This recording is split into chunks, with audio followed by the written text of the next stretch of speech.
I'm Andy McMahon, and my story is his story.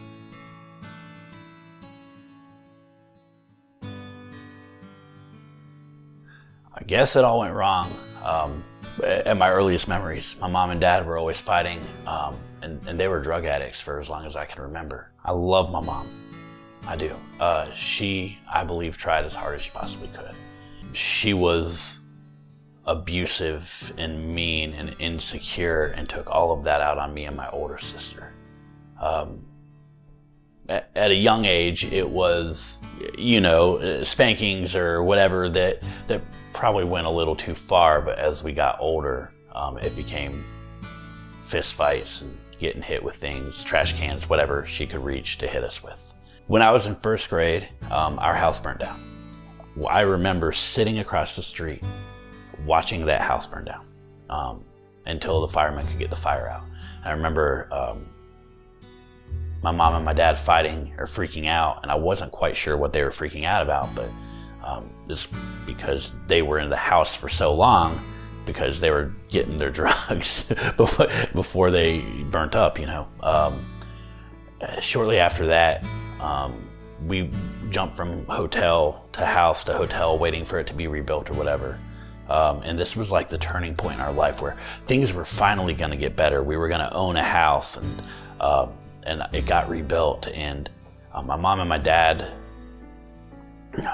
we had moved back into the house, and I was playing Nintendo, like the original Nintendo. It was not brand new, but it was pretty close to new. And I heard screaming, and my mom and my dad came running out of a room, and they were fighting like superheroes. I remember specifically thinking my parents have super strength because they were so jacked up, and my mom and my dad were fist fighting, and there's blood everywhere. At one point, my dad grabbed my mom by the throat and literally pushed her out a window and held her out the window, like hanging out of this tall window as he punched her in the face.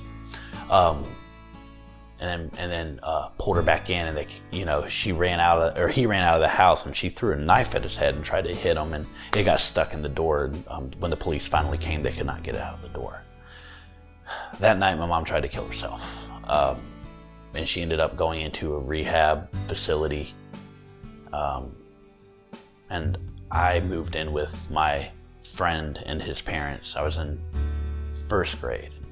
I remember getting on the bus and everybody saying, "Oh, that's the guy whose mom went crazy. That's the kid who's, retarded, or his mom doesn't even want to live," and making fun of me a lot. And I remember thinking, that was the first time I acknowledged that not everybody's life was like that. When I was 12 years old, my mom we were driving, and she was mad at my dad, and she stopped at a gas station and came out with a case of beer, and she handed me a beer. And we're just cruising down the road. And I was like, okay, let's do this,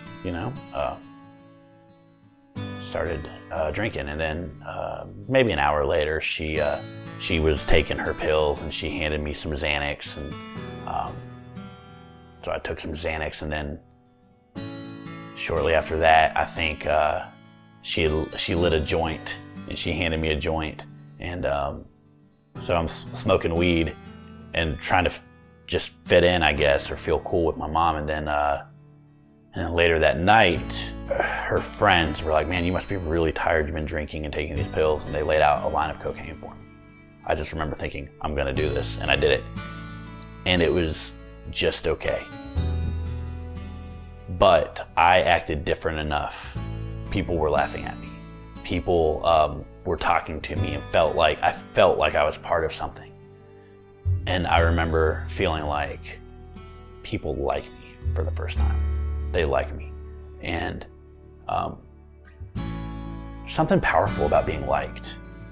It changed the course of my life.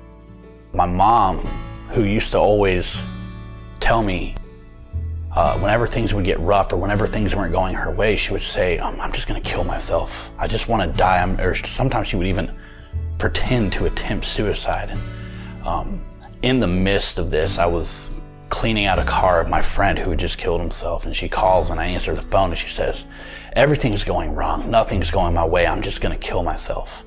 And I told her, I said, "Mom, If you're going to kill yourself, just effing do it.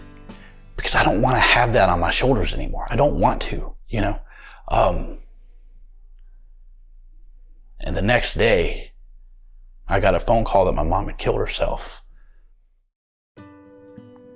During this whole time, my concept of God was that he absolutely 100% did not exist. But if, on the off chance that he did exist, he was a jerk.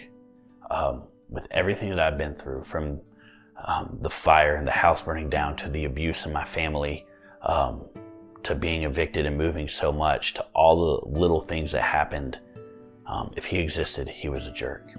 So when I was 23, I got home from work. I was hanging out with some friends, and there was this person staying at my house, and when everybody left, she grabbed a mirror as they were leaving, actually, and smashed me over the face with it. It was a tall, like, bar mirror. And as I was stumbling backwards trying to collect myself, I felt something just go into my stomach. That's when I realized she had grabbed a shard of the glass and stabbed it into my stomach. I can't see because glass shards were on my face, and you know, something was in my eye, and I'm blind, and I'm grabbing at hands trying to stop all the cuts and all the stabs and everything, and my arms were cut up and my head was cut, and I finally got a hold of her, and I was able to hold her until she passed out. And I went to sleep that night. I cleaned up a little bit, and I went to sleep thinking that surely this is the moment I will bleed to death. So I wake up, and there's a puddle of blood, and I roll over, and there's a sheriff standing there, and all he says to me is, "You're being evicted. It's time to get out." I got to work, and I walk in, and the bar manager, or the bar owner, pulls me into his office and says, "Your addiction is just too much. We can't have you working here anymore." And I lost my job. And at that moment, it was 11 a.m. and I'd been stabbed, lost my job, and lost our house, and I didn't have anywhere to live. I'm walking, it's the middle of January. I'm walking up Highway 78 with a pair of shorts on and a t-shirt, and I'd just done the very last of the drugs that I had, and every bar was closed, and I was freezing. I walked into a gas station, and I got a beanie hat. My phone was dead, my little flip phone, and I went around to the outside gas station, or the outside bathroom of the gas station, and went in, closed the door and locked it, and laid down on the ground. And at that moment, in a freezing cold bathroom, laying on the ground, I realized, like, this is not me. I can do so much more. And I always believed that. But for some reason that night I really believed it. And I laid down on the ground and I said, "God, if you're real, do something. Do something right now, because I can't do it on my own anymore." And I almost instantly went to sleep. I woke up the next morning and I felt great. I didn't feel hungover. I didn't feel strung out. I opened my phone and it had a half a battery charge. And I called a guy who had told me, "Don't call me again until you're done. Don't call me again." And I called him and I said, "Hey man, I'm done." And he said, "I'll be there. Where are you?" And I haven't touched drugs since that night. I didn't have withdrawals. I didn't want. I didn't crave. It was removed from me.